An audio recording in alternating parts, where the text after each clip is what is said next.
Good evening, everyone, and welcome. Before I go any further, I ask that you silence all of your electronic devices, things that ring, things that jingle, things that buzz. Thank you very much. And thank you for attending this performance of Peter and the Wolf and musical treasures from all around the world. This evening, you're about to witness a brilliant collaboration between the Jersey City Ballet Theater and the Garden State Philharmonic. This program is made possible by a grant from the New Jersey State Council on the Arts, a division of the Department of State, and administered by the Hudson County Office of Cultural and Heritage Affairs. Thomas A. Geese, Hudson County Executive, and Hudson County Board of Chosen Freeholders. This show tonight will run with no intermission.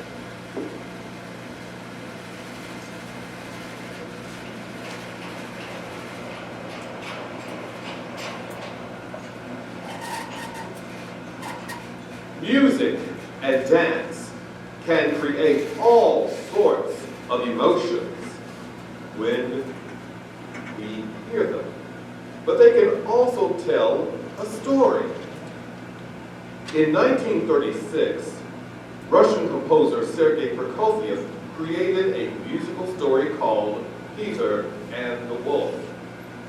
He wanted a tale that children could understand with action and contrasting characters and a theme of good triumphing over evil. Prokofiev wrote the narration himself, drawing on his memories of his own childhood and tales and fables he used to listen to. Each character in the story is represented by a different instrument in the quintet. For instance, the bird is played by the flute.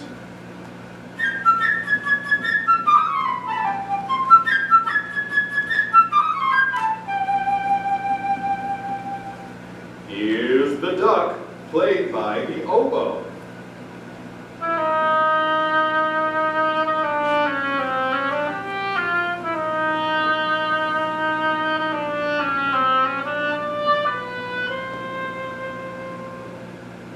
The cat by the clarinet.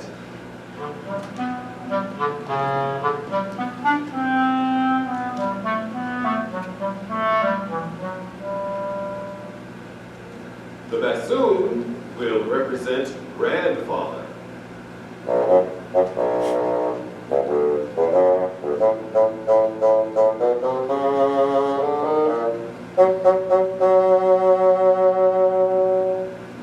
And the wolf by the French horn with her friends, the clarinet and bassoon.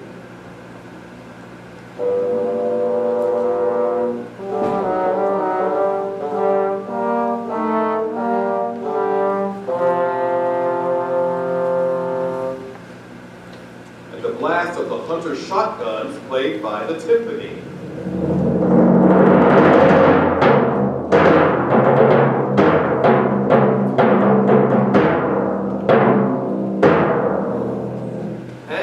The hero of our story, Peter, by the full ensemble.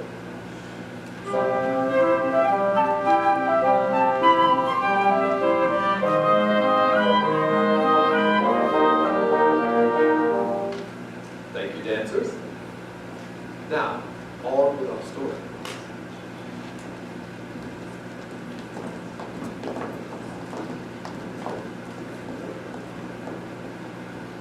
Early one morning, Peter opened the gate and walked out into the big green meadow.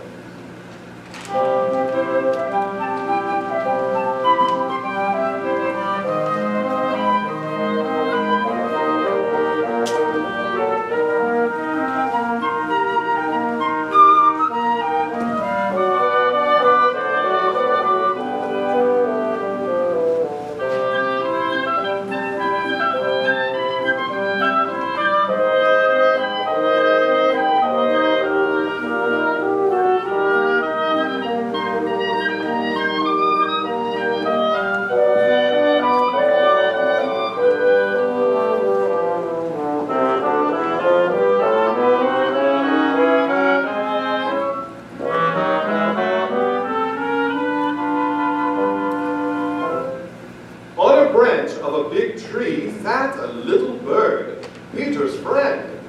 All is quiet, chirped the bird happily.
A duck came waddling around. She was glad that Peter had not closed the gate and decided to take a nice swim in the deep pond in the meadow.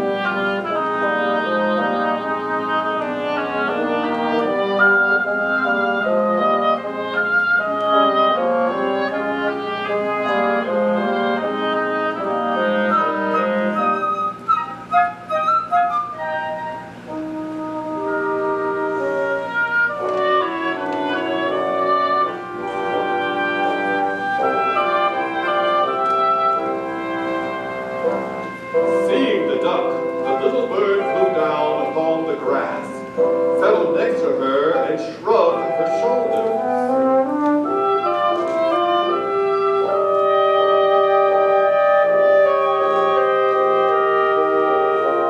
"What kind of bird are you if you can't fly?" said she.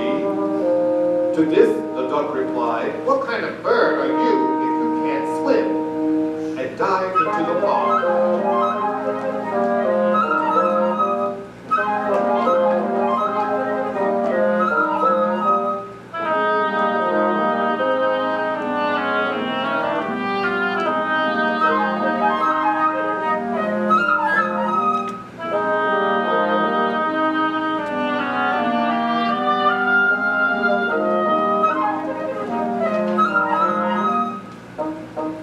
They argued and argued, the duck swimming in the pond and the little bird hopping along the shore.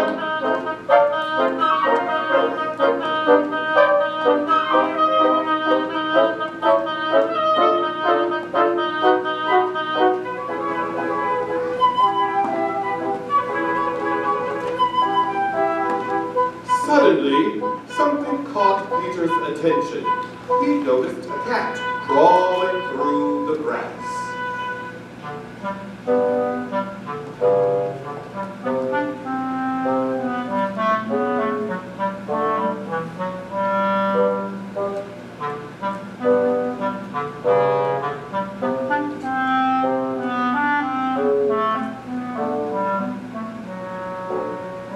The cat thought, that little bird is busy arguing.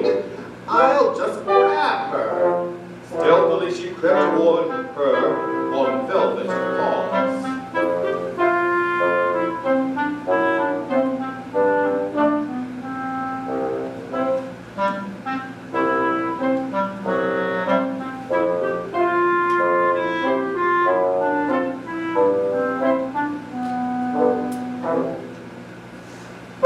"Look out!"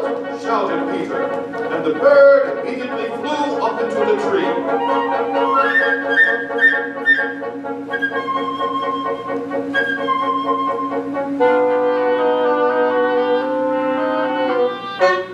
While the duck quacked angrily at the cat.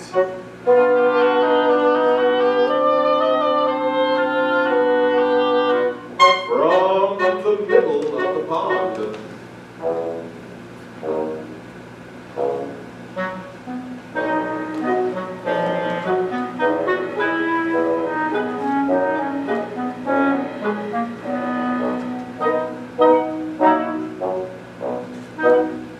the cat walked around the tree and thought, "Is it worth climbing up so high? By the time I get there, the bird will have flown away."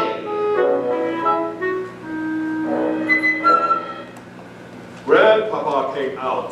He was angry because Peter had gone into the meadow. It's a dangerous place. If a wolf should come out of the forest, then what would you do?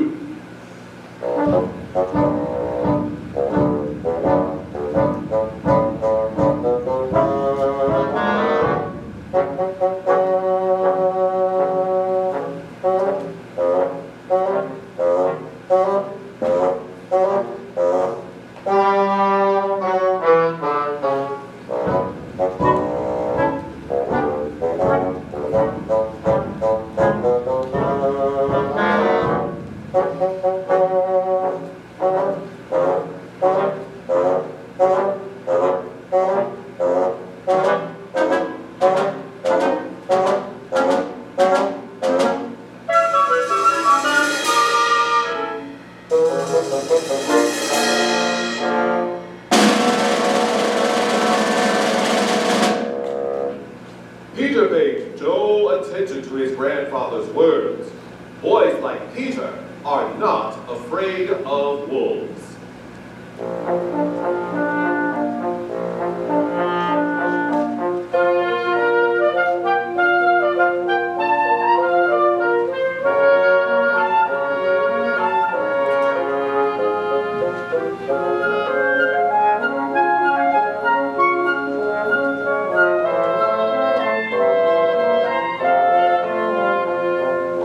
But grandfather took Peter by the hand, led him home, and locked the gate.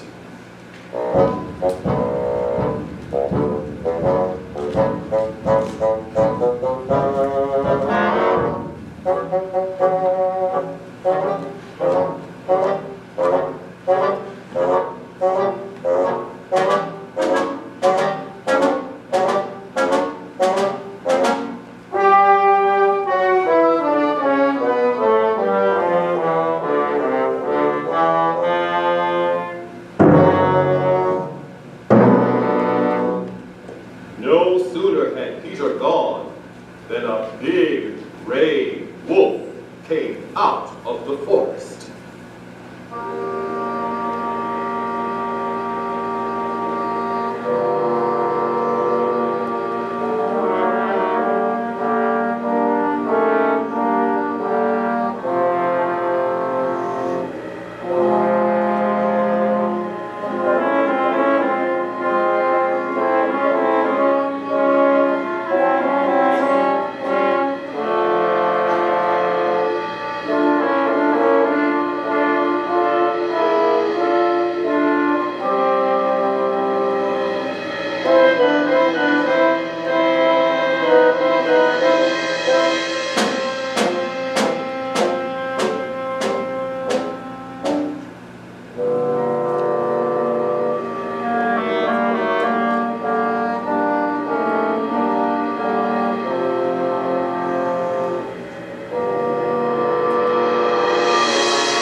In a twinkling, the cat climbed up the tree.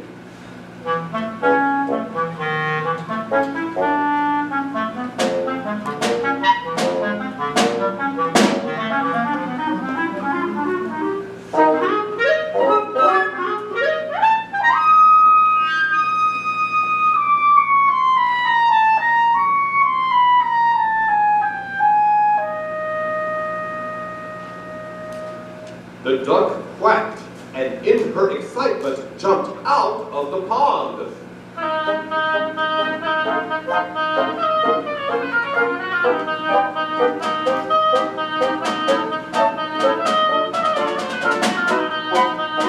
But no matter how hard the duck tried to run, she couldn't escape the wolf.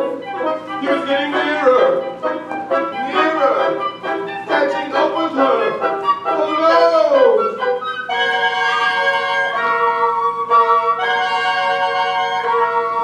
Then he got her, and with one gulp, swallowed her.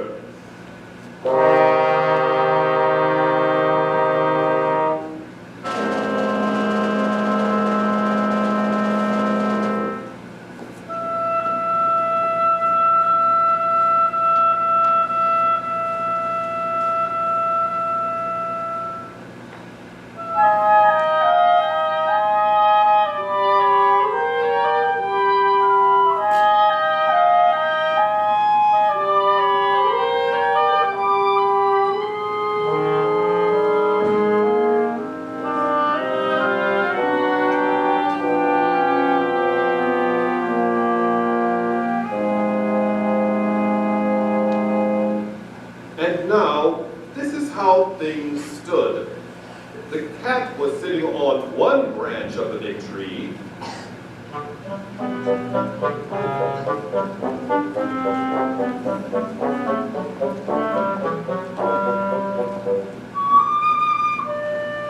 And the bird on another.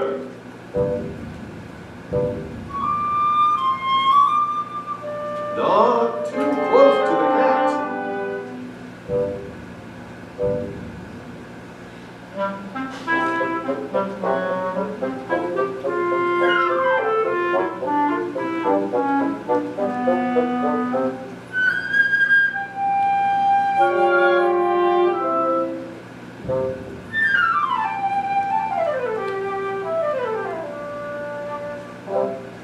And the wolf walked around and around the tree, looking at them with greedy eyes.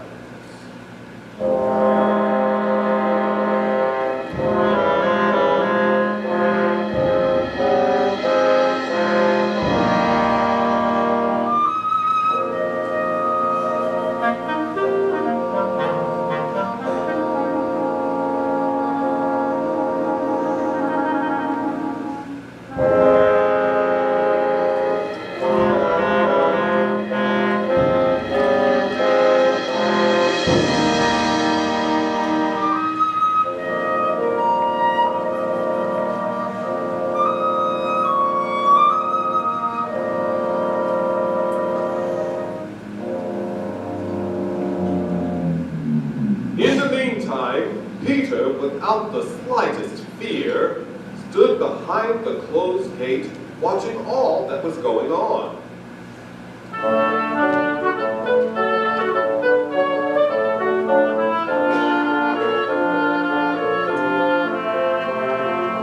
He ran home, got a strong rope, and climbed up the high stone wall. One of the branches of the tree around which the wolf was walking stretched out over the wall.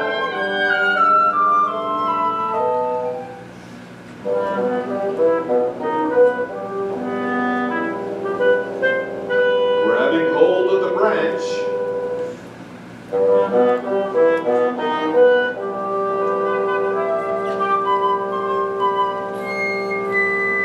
Peter lightly climbed over onto the tree.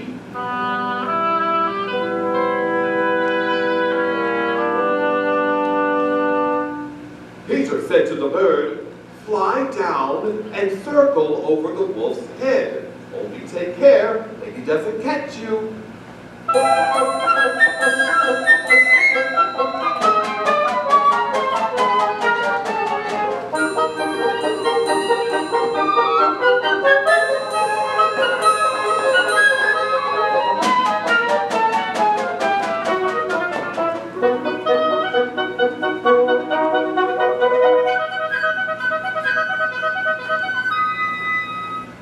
The bird almost touched the wolf's head. snapped angrily at her from this side and that.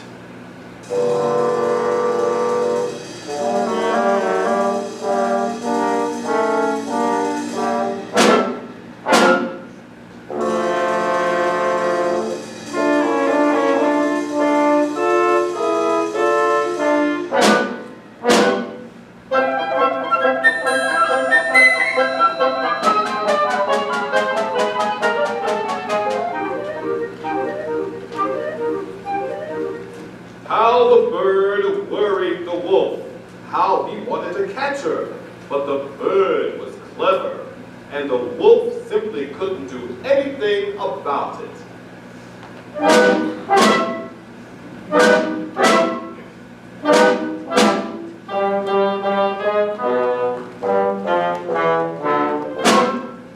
Meanwhile, Peter made a lasso, and carefully letting it down,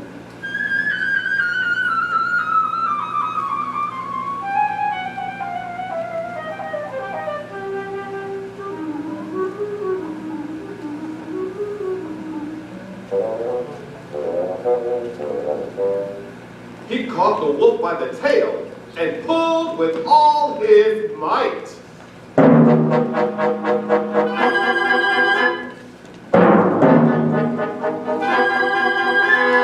Feeling himself caught, the wolf began to jump wildly, trying to get loose.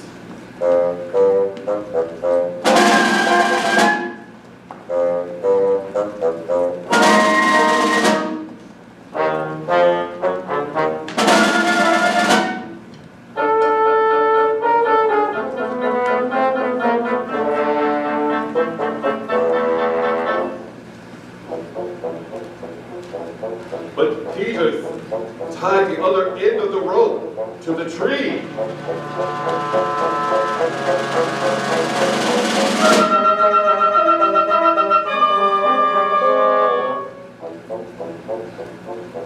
And the wolf's jumping only made the rope around his tail tighter.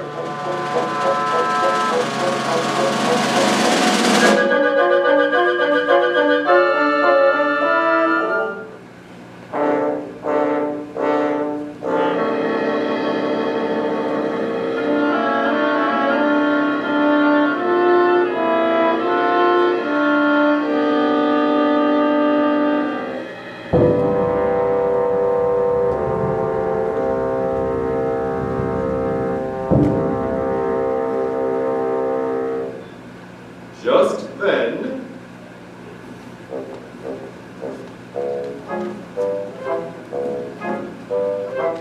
the hunters came out of the woods.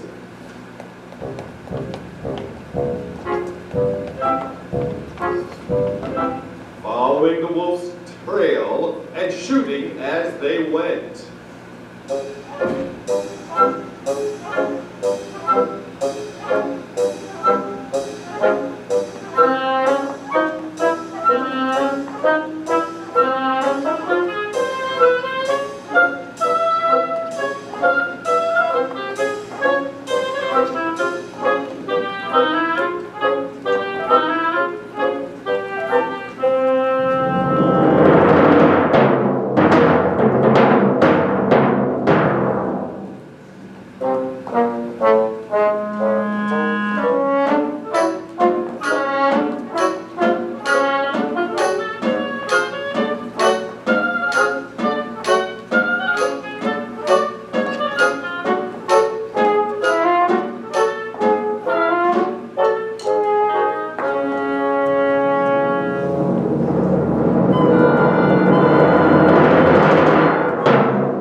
But Peter, sitting in the tree, said, "Don't shoot!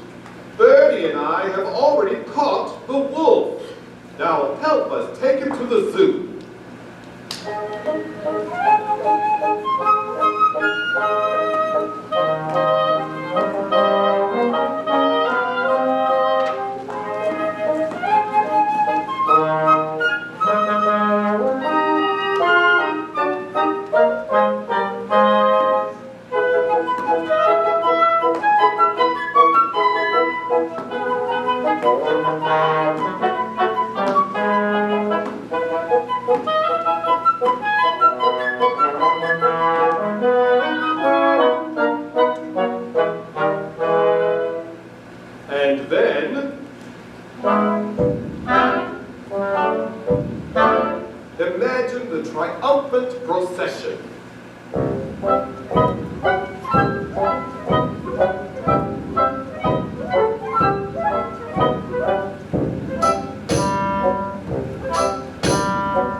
Leading the Wolf.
Grandfather shook his head discontentedly.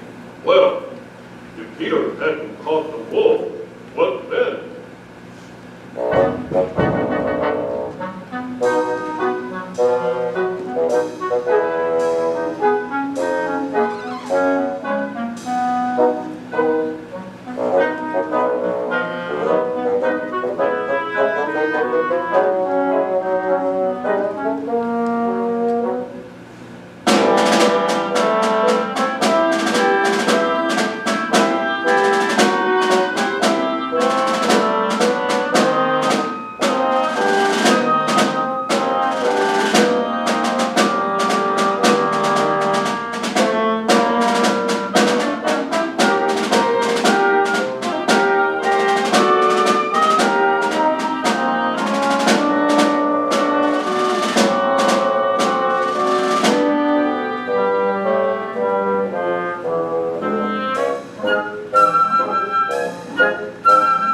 Above them flew a birdie, chirping merrily. My, what great fellows are we! Peter and I have caught a wolf!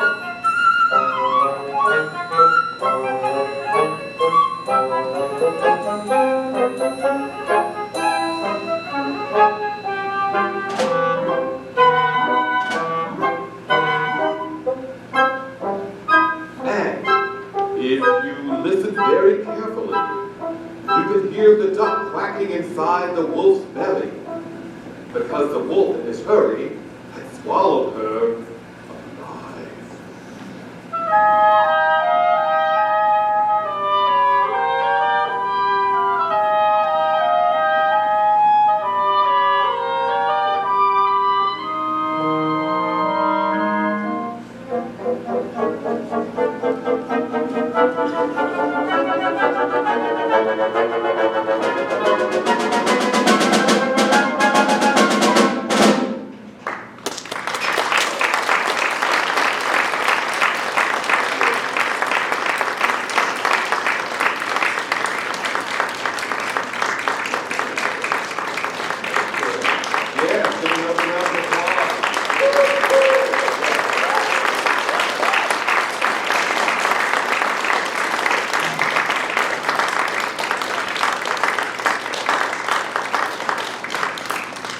Our musical journey takes us to Texas and Texarkana. Texarkana is a very interesting town in Texas. Half of it is in Texas and half of it is in Arkansas. Texas is also famous for its son, Scott Joplin, the king of ragtime. Scott Joplin was an African-American composer and pianist who achieved fame for his ragtime compositions. During his career, he wrote over 100 original ragtime pieces, 1 ragtime ballet, and 2 operas. One of his most popular pieces, The Entertainer, was used in the movie The Sting. But what is a rag, you might ask? Well, a rag is a musical style that enjoyed popularity between 1895 and 1919. Its rhythms are typically syncopated or rag. Ragtime quickly established itself as a distinctly American form of popular music and became the first African American music to have an impact on mainstream popular culture as well as early jazz. Let's listen to The Entertainer by Scott Joplin.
Still holds up. Our next piece is titled Umoja by the African-American composer Valerie Coleman. Our musical journey takes us to Africa. Umoja is a Swahili word which means unity. Umoja is also the first day of the 7-day African-American celebration called Kwanzaa. It stresses the importance of family and community. Hear now and see now, Umoja.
end our concert with a South American flair.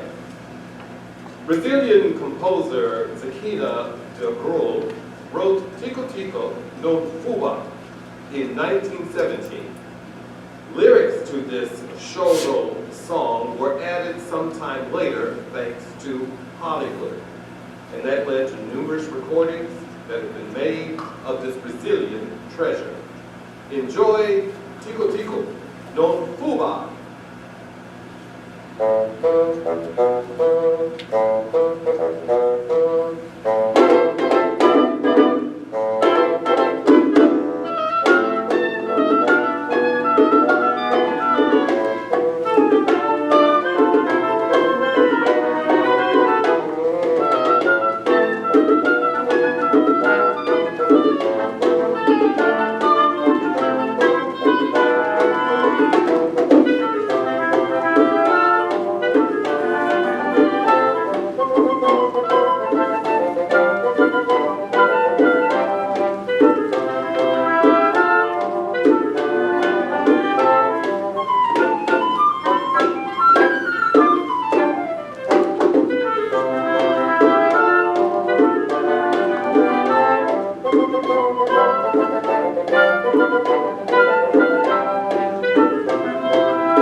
Thank you.